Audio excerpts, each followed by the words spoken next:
The Message from the Stars. Ambassador. Kethis stood in the communication chamber of the Federation cruiser, Peaceful Dawn, his 6 arms trembling as he prepared to send the most important message in galactic history. The holographic display before him showed a small blue world orbiting a yellow star in what the Zalari databases classified as the Outer Rim territories. The planet looked beautiful from space, with swirling white clouds and vast blue oceans that reminded him of his homeworld before the darkness came. But the data readings told a very different story. This world called Earth was classified as a Class 9 death world in the Federation archives. Kethis had never encountered anything above Class 3 in his 2 centuries of diplomatic service. Even Class 5 worlds were considered barely habitable by civilized standards, but Class 9 meant a planet so hostile that complex life should not exist there, let alone achieve spaceflight. The other council members watched nervously as Kethis activated the quantum communication array. They had tried everything else. 17 Federation worlds had already fallen to the Shadow Maw in the past year. Their combined fleets were no match for the ancient parasites that had emerged from the galactic void. The creatures consumed not just matter and energy, but hope itself, leaving behind dead systems where even the stars seemed dimmer. Council members, Kethis began, his translator converting his melodic Zalari speech into what their computers claimed was the dominant Earth language called English. We send this message to the inhabitants of Sol 3, known to you as Earth. We are the Zalari Federation, representing 47 peaceful civilizations across this galaxy. We come to you not as conquerors or merchants, but as desperate survivors facing extinction. The message contained everything they knew about the Shadow Maw threat. The creatures had appeared 18 months ago from the space between galaxies, their massive bioships emerging from quantum rifts that tore holes in reality itself. They attacked without warning or negotiation, their weapons draining life force from entire populations before consuming the planets themselves. No Federation technology could harm them, no diplomatic contact was possible, and their advance seemed unstoppable. We have studied your world from afar, Kethis continued, and we know you have achieved faster-than-light travel. We understand your species has a different evolutionary path from ours. We offer you the sum of our knowledge, our technology, our star charts, even entire sectors of space if you will help us survive what we cannot face alone. What Kethis did not mention was the real reason they had chosen Earth. According to Federation xenobiological surveys, humans were the only known sapient species that had evolved as apex predators. Every other intelligent race in the galaxy had developed from herbivores, scavengers, or at most opportunistic omnivores. The idea of a species that had climbed to the top of their food chain through hunting and killing was both fascinating and terrifying to Federation scientists. Earth's shocking response. Commander Sarah Chen stood in the operations center of Luna Base, studying the alien transmission with growing interest. At 45, she was the youngest admiral in Earth Defense Command history, promoted after her brilliant tactical victories during the Titan Uprising 15 years earlier. Her ancestors had been military officers for 6 generations, but none of them had ever faced anything like this. The alien message was crude by human standards, transmitted on frequencies that most Earth ships used for internal communications, but the desperation was unmistakable. The creatures they called Shadow Maw sounded like something from humanity's worst nightmares, beings that fed on terror and despair. What caught Chen's attention was how they fought. They relied on psychological warfare, fear, and the assumption that their enemies would break before superior force. To Chen, they sounded like bullies who had never faced real resistance. Analysis complete, Admiral, reported Dr. Elena Vasquez, the lead xenobiologist for the Defense Command. She was a small woman with intense eyes who had spent her career studying theoretical alien life forms. These Shadow Maw appear to be parasitic entities that require emotional energy to sustain themselves. They're not just destroying civilizations, they're feeding on the terror they create. Chen nodded grimly. And these Federation species? Herbivore evolution across the board, Vasquez replied. Every one of them. They developed intelligence through cooperation and environmental adaptation, not competition or predation. Their entire psychology is built around avoiding conflict, not winning it. Captain Marcus Webb, leader of Earth's elite strike corps, crossed his arms as he studied the tactical data. Webb was a veteran of 3 colonial wars and had earned his reputation in the brutal fighting on Europa's ice fields. So they're asking sheep to fight wolves, he said bluntly. No wonder they're losing. Chen activated the secure communication link to Earth's hidden shipyards. For 50 years, humanity had been building a fleet in secret, preparing for the day when they might encounter hostile alien life. The project had begun after the discovery of ancient weapon fragments in the asteroid belt, remnants of some long-ago battle that suggested the galaxy was not as peaceful as it appeared. Priority Alpha Authorization, Chen announced. This is Admiral Chen, activation code Omega 77 Alpha. Begin immediate fleet mobilization. All crews to battle stations. We have a war to fight. The response from the shipyards was immediate. Hidden among asteroids and on the dark sides of moons, massive construction facilities that had been dormant for years suddenly blazed with activity. Ships that had been built in preparation for this day began powering up their fusion cores and charging their weapon systems. The fleet awakens. The alien observers monitoring Earth's communication networks detected the military mobilization within hours. What they saw defied everything they knew about primitive civilizations. Long-range sensors showed not dozens of ships, but thousands.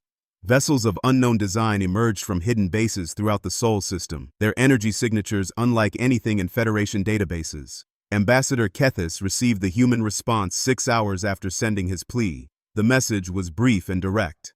Message received. Threat assessment in progress. Fleet deployment authorized. Prepare coordinates for rendezvous. Earth Defense Command sends greetings to the Zalari Federation. Fleet deployment, Kethis repeated in bewilderment. But we classified them as a pre-contact civilization. They should barely have achieved interplanetary travel. The Federation's long-range sensors told a different story. 3,000 ships of various sizes were moving in perfect formation toward the edge of the Sol system. The lead vessels were massive, some over 2 kilometers in length, bristling with weapons that Federation computers could not identify. Smaller craft moved in complex patterns around the capital ships, their formations suggesting a level of military coordination that took centuries to develop. Dr. Yeth, the Federation's chief xenologist, studied the sensor readings with growing amazement. Ambassador, these are not the ships of a primitive species. The energy outputs suggest technology equal to or exceeding our own. The weapon signatures are completely unknown, and their tactical formations indicate they have extensive experience with space warfare. But how is that possible? Kethis demanded. Our surveys showed they had only achieved basic fusion technology 50 years ago. Perhaps, Dr. Yeth replied quietly. Our surveys were wrong. The human fleet reached the rendezvous coordinates in 12 hours, a journey that should have taken Federation ships 3 days. As the alien observers watched through their sensors, the human formation spread across space with military precision. The largest ship, which human communications identified as the Earthbreaker, took position at the center of the formation. Admiral Chen's image appeared on the Federation communication screen, and Kethis felt a chill run through his body. Human faces were unsettling enough to species accustomed to herbivore features, but this human radiated an aura of controlled violence that made his prey instincts scream warnings. Her eyes held the focused intensity of a predator evaluating potential threats. Ambassador Kethis, Chen said, her voice carrying an authority that needed no translation. I am Admiral Sarah Chen, commander of Earth's defense fleet. We have reviewed your tactical data regarding the Shadow Maw threat. The situation is worse than you realize, but not hopeless. We are prepared to engage the enemy immediately. Admiral Chen, Kethis replied, struggling to maintain diplomatic composure. We are grateful for your response, but I must ask, how do you possess such a fleet? Our records indicate your species achieved spaceflight only recently. Chen's smile was not reassuring. Ambassador, your records are incomplete. Humanity has been preparing for this day for over 5 decades. We found evidence of ancient battles in our system, remnants of weapons that suggested the galaxy was not as peaceful as it appeared. We decided to be ready. But the size of your fleet, the technology level? Earth is what you call a death world, Ambassador. Everything on our planet is trying to kill us, from the microscopic level up to continental disasters. We learned to survive by being stronger, faster, and more ruthless than everything else. When we found evidence of galactic warfare, we applied those same principles to space combat. Dr. Vasquez appeared beside Chen on the screen. Ambassador, we've analyzed your biological data. The Shadow Maw are psychic parasites that feed on fear and despair. They're extremely dangerous to prey species like yours because your evolutionary instincts make you easy to terrify. But they've never encountered predator species. We don't respond to fear the same way you do. We respond with violence. Kethis felt his world shifting. The Federation had sent their plea to what they thought was a primitive species, expecting perhaps a few dozen patrol ships and moral support. Instead, they had awakened something that the galaxy had never seen, an apex predator species with interstellar technology. "What are your intentions, Admiral?" Kethis asked carefully. Chen's expression hardened. "Our intentions are simple, Ambassador. We're going to find these Shadow Maw, track them to their source, and eliminate the threat completely. Not contain it, not negotiate with it, not find a peaceful solution. We're going to destroy them utterly before they can threaten any more innocent species." The communication ended, leaving the Federation observers staring at screens full of human warships. Ships designed by a species that had learned to fight for survival on a planet that actively tried to kill them. Ships crewed by beings who responded to existential threats not with fear, but with calculated fury. Ambassador Kethis realized with growing wonder and terror that the Federation had not just called for help. They had awakened the galaxy's apex predators and pointed them at their enemies. The Shadow Maw had faced 47 peaceful civilizations and found them easy prey. They were about to discover what happened when they faced hunters instead. The die is cast. The human fleet began moving toward Federation space with the coordinated precision of a pack hunt. Admiral Chen's tactical briefings revealed strategies that no Federation military academy had ever considered. Humans did not just fight to defend territory or resources. They fought to eliminate threats completely, using tactics developed through millions of years of evolution as pursuit predators. Captain Webb transmitted his ground assault plans to the Federation observers, and Dr. Yeth nearly fainted at the casual brutality of human warfare. Where Federation conflicts involved careful strikes against military targets with minimal casualties, human tactics assumed total war. They planned to hit Shadow Maw breeding sites, supply lines, command structures, and civilian populations simultaneously, creating maximum chaos and preventing any coordinated response. "They're not planning to fight the Shadow Maw," Dr. Yeth whispered to Ambassador Kethis. "They're planning to exterminate them." Dr. Vasquez provided the most chilling insight of all. Human analysis suggested the Shadow Maw were not truly hostile in the way Federation species understood the term. They were following their nature as parasites, feeding on the fear generated by prey species. The tragedy was that both sides were following their evolutionary programming, the Shadow Maw to feed and the prey species to flee. Humans represented something entirely new in this equation. They were neither predators seeking food nor prey seeking escape. They were protectors defending their territory, and human protective instincts were among the most violent forces in their evolutionary history. "The Shadow Maw made a critical error when they threatened Federation species under our protection," Dr. Vasquez explained. "They triggered human pack defense mechanisms. Admiral Chen isn't just fighting to stop a threat, she's eliminating something that attacked her allies. That makes this personal." As the human fleet disappeared into hyperspace, heading for the first reported Shadow Maw sighting, Ambassador Kethis sat in his chamber trying to process what had just occurred. The Federation had called out to the galaxy for help, never expecting an answer from the dark void where dead worlds orbited dim stars. Instead, they had received a response from creatures who had learned to thrive in that darkness, beings who had survived by becoming more dangerous than anything their hostile world could produce. The Zalari had pleaded for aid against cosmic predators. The humans had responded by deploying annihilation protocols. The war for the galaxy was about to begin, and for the first time in cosmic history, the predators were about to become prey. The Shadow Maw had fed on fear and despair for millennia, growing strong on the terror of herbivore civilizations. They were about to learn what fear felt like when it came from the other direction, carried by beings who had evolved to hunt the darkness itself. First Blood. The human fleet dropped out of hyperspace at the edge of the Kepler 442 system, where the Shadow Maw had been reported feeding on the remains of a Zalari mining colony.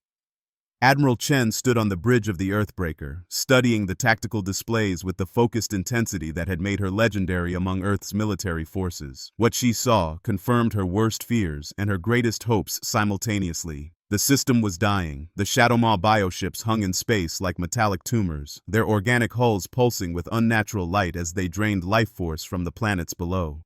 The mining world that had once housed 3 million Zalari colonists was now a gray wasteland, its atmosphere thin and lifeless. Even the system's star seemed dimmer, as if the creatures were somehow feeding on stellar energy itself. "Shadow Maw contact confirmed," reported Lieutenant Commander Torres from the sensor station. 17 large bioships, approximately 400 smaller entities. Energy signatures suggest they're in feeding mode, not combat ready. Chen nodded grimly. The aliens had been treating this like a natural disaster, evacuating when possible and trying to avoid contact. They had never considered that the Shadow Maw might be vulnerable during their feeding cycles. Signal the fleet, battle formation Omega-7. Captain Webb, prepare your strike teams for boarding actions. The Federation observers aboard the Peaceful Dawn watched in amazement as the human fleet transformed from a traveling formation into something that resembled a vast spider web in space.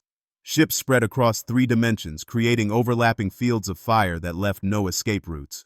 It was a deployment pattern designed not just to defeat an enemy, but to ensure none survived to warn others. Ambassador Kethis felt his blood chill as he watched the human preparations. Admiral Chen, surely you don't intend to engage all 17 ships simultaneously? Our tactical doctrine suggests. Your tactical doctrine assumes you want to minimize casualties and preserve resources, Chen interrupted. We're not here to win a battle, Ambassador. We're here to send a message. Every Shadow Maw in this system dies today, and dies in a way that will terrify every other Shadow Maw in the galaxy. Dr. Vasquez had spent the journey analyzing Federation biological data on the Shadow Maw, and her discoveries were reshaping human understanding of the threat. Admiral, I've confirmed my hypothesis. These entities are essentially psychic vampires. They feed on negative emotions, particularly fear and despair. The Federation species are ideal prey because their herbivore evolution makes them extremely susceptible to terror responses. And humans? Chen asked, though she already knew the answer. Humans respond to fear with aggression, not flight. Our fight or flight response is weighted heavily toward fight, especially when protecting others. The Shadow Maw are about to encounter prey that becomes more dangerous when afraid. The pack hunts. The battle began without warning or declaration. Human weapons opened fire across the system simultaneously, their coordinated strike timed to the nanosecond. The Shadow Maw, still in their feeding stupor, had no chance to react before the first wave of human ordnance reached them. The weapons themselves were unlike anything in Federation arsenals. Humans had studied every scrap of ancient technology found in their solar system, reverse engineering weapons designed by civilizations that had faced cosmic threats before. Plasma cannons fired streams of star core material. Kinetic accelerators launched projectiles at significant fractions of light speed, and exotic energy weapons tore holes in space-time itself. But it was the psychological warfare that truly devastated the Shadow Maw. The moment human weapons began firing, every ship in the fleet began broadcasting on frequencies the creatures used for psychic feeding. Instead of fear and despair, they transmitted the concentrated fury of apex predators defending their territory. The effect was immediate and catastrophic. Shadow Maw bioships that had been calmly feeding suddenly convulsed in what could only be described as psychic pain. The creatures had evolved to feed on prey emotions, not predator rage. The human emotional broadcasts were not just inedible to them, they were toxic. Captain Webb led his strike teams in boarding actions against 3 of the largest Shadow Maw vessels. What they found inside defied every assumption about alien biology. The ships were not just alive, they were suffering. The corridors pulsed with organic pain, and the walls themselves seemed to recoil from human presence. It's like the entire ship is one massive nervous system, Webb reported as his team fought their way to what sensors indicated was the control center. And it's going insane from our proximity. The closer we get, the more violent its reactions become. Dr. Vasquez monitored the boarding actions from the Earthbreaker, analyzing biological samples that Webb's team transmitted back. What she found revolutionized their understanding of the threat. Admiral, these creatures aren't just psychic feeders, they're empathic amplifiers. They take whatever emotions their prey generates and feed them back in concentrated form. That's why they're so effective against herbivore species. But humans generate predator emotions, Chen realized, so they're amplifying our hunting instincts and feeding them back to us. Exactly. They're making us more dangerous to them with every moment of contact. It's like they're injecting themselves with concentrated human aggression.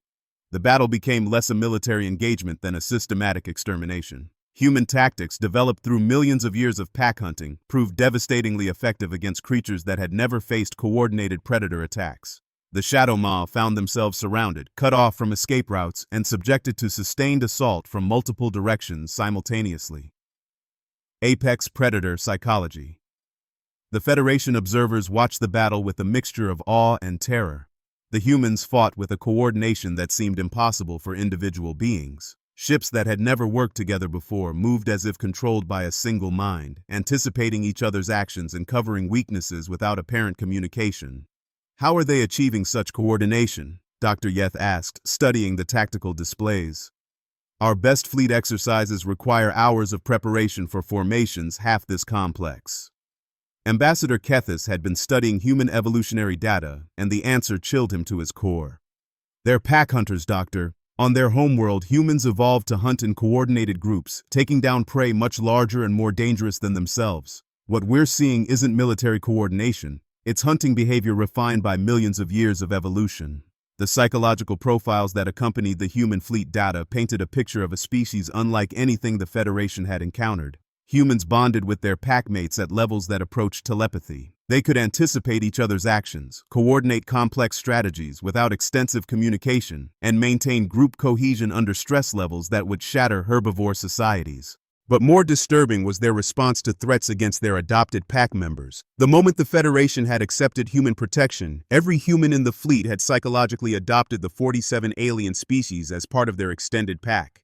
The Shadow Maw were not just attacking alien civilizations, they were threatening human family.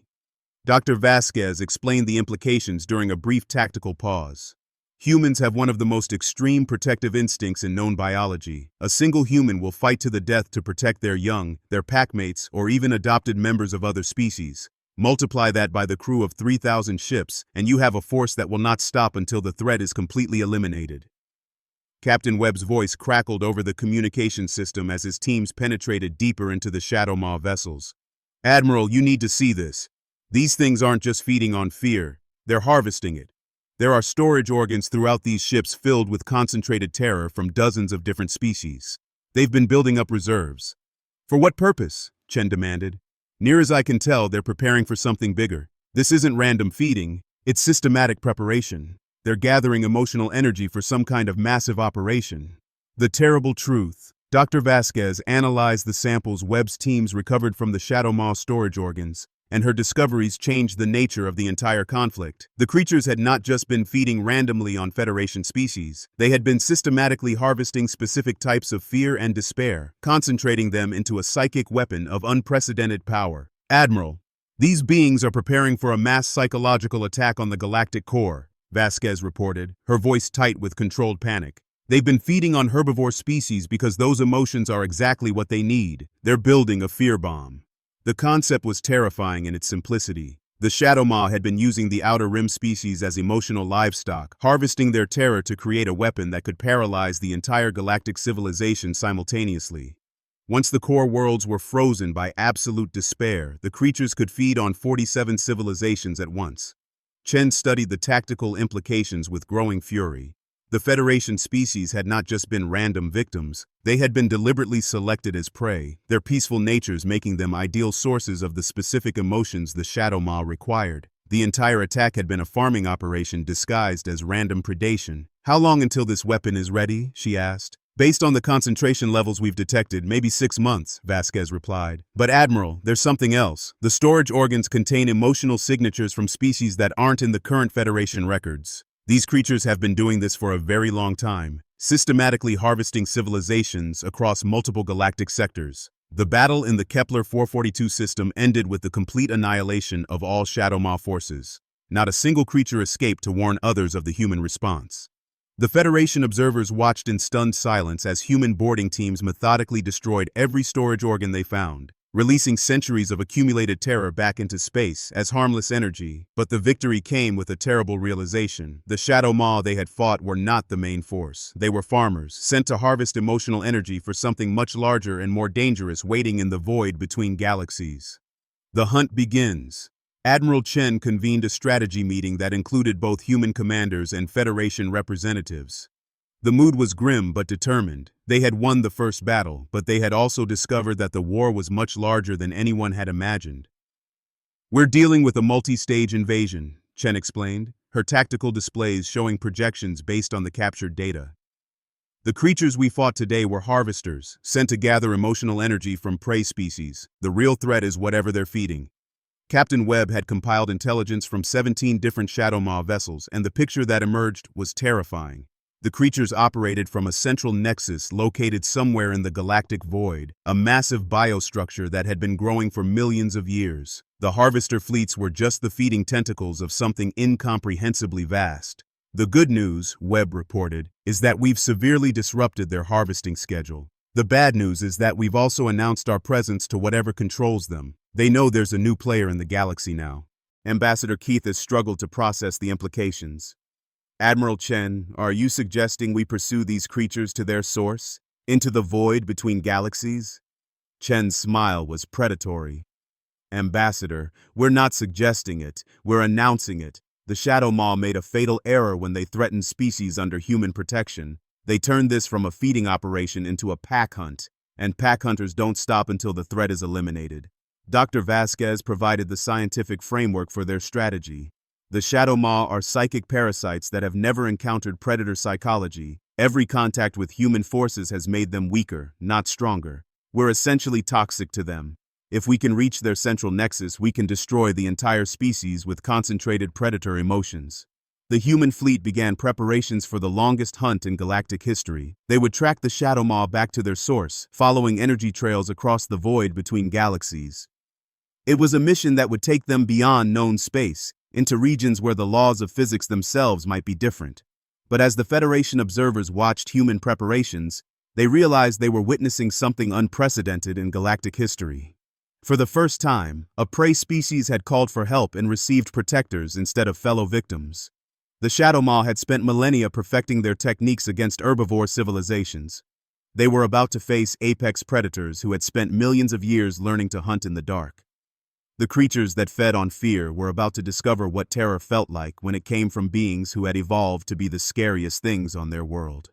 The hunt for the Shadow Maw Nexus was about to begin, and Admiral Chen intended to make sure it ended with the complete extinction of everything that threatened her adopted pack. Into the void. The human fleet traveled for 3 weeks through the empty space between galaxies, following energy trails that only their most sensitive instruments could detect. Admiral Chen stood on the bridge of the Earthbreaker, watching the last stars of their home galaxy fade behind them. Ahead lay absolute darkness, broken only by the faint signatures of Shadow Maw passage. The void between galaxies was not truly empty, Dr. Vasquez had discovered.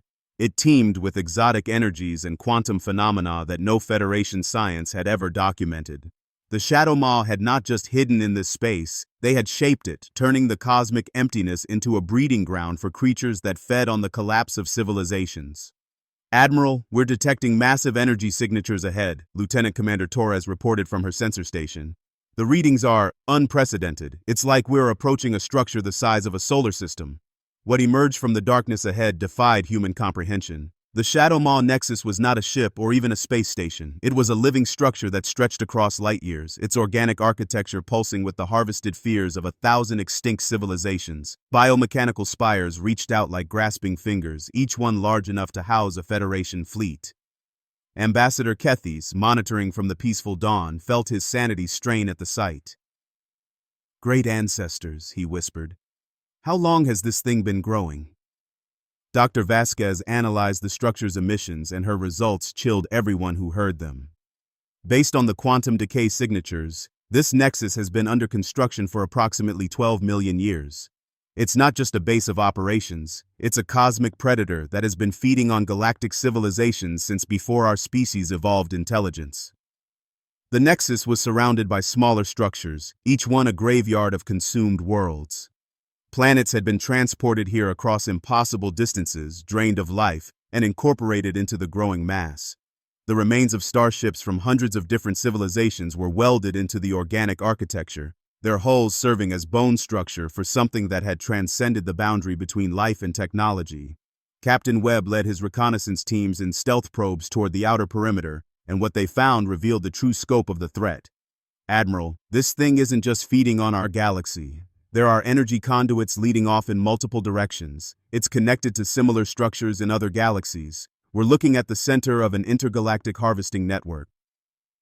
The heart of darkness. Deep within the Nexus, Webb's teams discovered the Shadow Maw's ultimate secret. In a chamber that stretched for kilometers, they found the creature's leadership caste, beings that had evolved beyond individual existence into a collective consciousness that spanned the entire structure. These entities had retained enough individuality to feel terror, and they were absolutely terrified of what approached from the cosmic deep. The communication that followed was the first time in galactic history that Shadow Maw had attempted to negotiate rather than feed. Their message was transmitted through quantum resonance directly into human minds, carrying with it the accumulated fear of 12 million years of desperate preparation. Apex predators of the Death World, the collective consciousness communicated. We acknowledge your dominance. We offer our knowledge, our resources, our very existence in exchange for alliance against the devourers of light. You have proven your ability to harm us, but the entity approaching will consume us all, predator and prey alike. The images that accompanied their communication showed the true scope of the threat.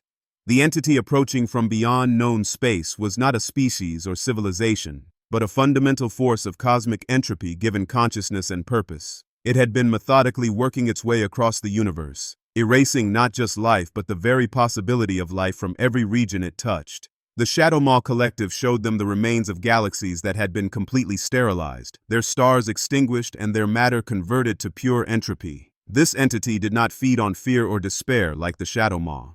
It fed on existence itself, converting organized matter and energy back to the primordial chaos from which the universe had emerged.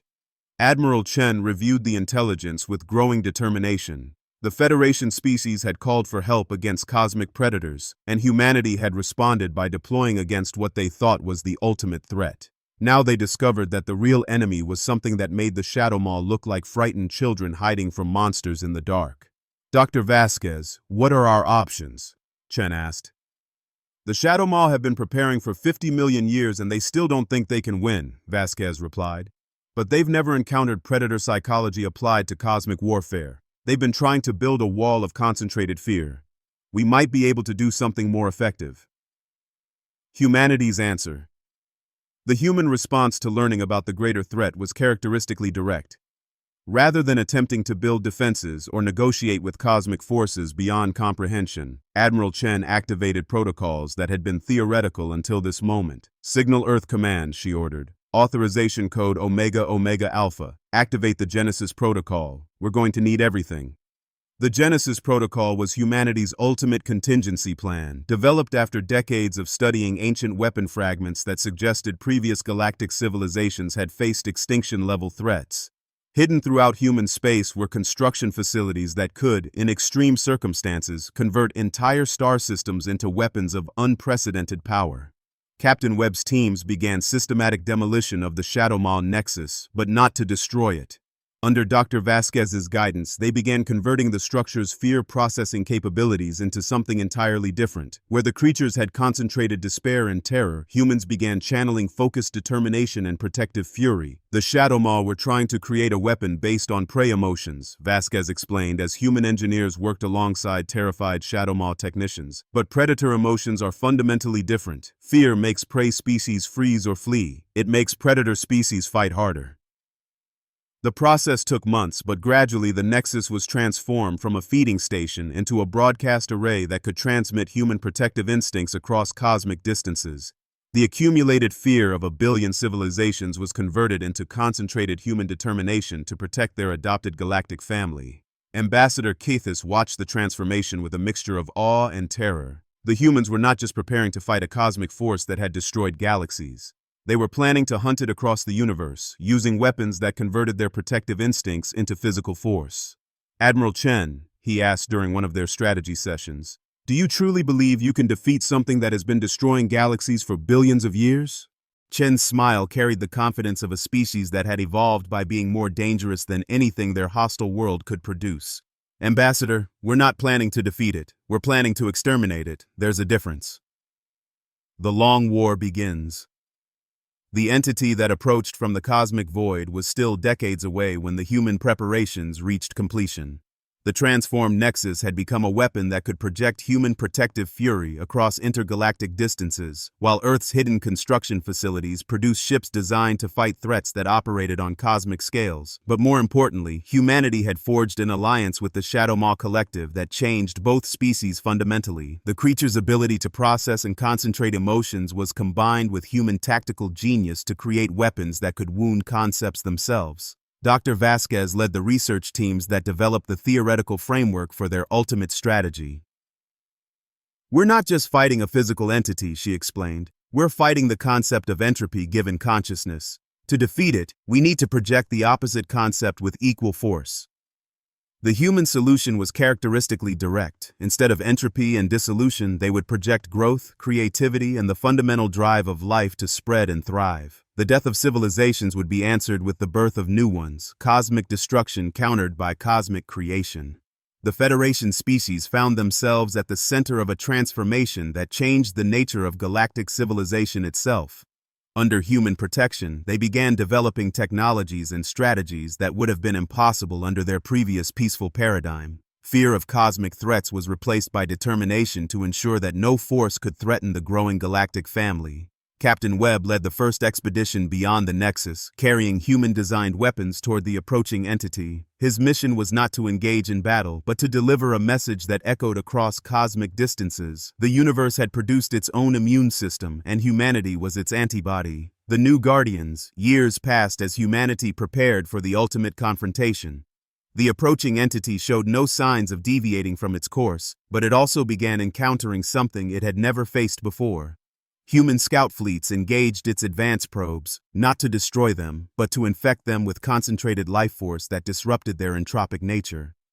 Admiral Chen, now commanding a fleet that spanned multiple galaxies, coordinated the defense of known space with the systematic precision that had made humanity the apex predators of their homeworld. The entity that fed on existence itself was about to encounter something that created existence faster than it could be consumed. The final battle, when it came, was not fought with conventional weapons, but with competing cosmic principles. Entropy and dissolution met growth and creation in a conflict that reshaped the fundamental structure of local space-time. The entity that had destroyed 1,000 galaxies found itself facing something it could not comprehend, a force that became stronger through adversity. The human victory was not achieved through superior firepower or better tactics, but through the simple fact that life, once established, was harder to destroy than entropy was to create. The protective instincts that had evolved on a hostile death world proved stronger than the cosmic forces that sought to return the universe to primordial chaos.